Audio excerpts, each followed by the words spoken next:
भाजपा आमदार सुरेश धस यांनी मस्साजोगच्या ग्रामस्थांची भेट घेतली आहे। धस यांनी मस्साजोगच्या ग्रामस्थांच्या मागण्या जाणून घेतल्या आहेत। फरार कृष्णा आंधळे शातीर त्याला अटक होणं गरजेचं असल्याचंही धसांनी म्हटलं। पीएसआय राजेश पाटील महाजन यांना सह आरोपी करा अशी मागणी धसांनी केली आहे। आरोपींना फरार करण्यास नितीन बिकडचा हात होता असाही आरोप सुरेश धस यांनी केला।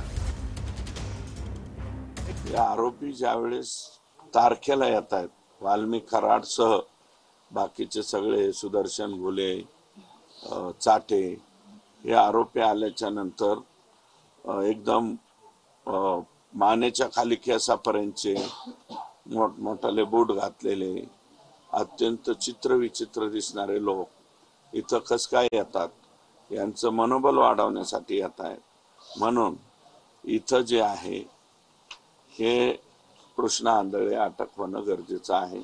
वाशी पोलीस स्टेशनचे रमेश घुले, मला वाटतं रमेश घुले, पोलीस कॉन्स्टेबल दिलीप गित्ते, गोरख फड, दत्ता बिक्कड हेड कॉन्स्टेबल यांचे सीडीआर तपास करून यांना सुद्धा सह आरोपी करावा अशी मस्साजोगकरांची या ठिकाणी मागणी आहे।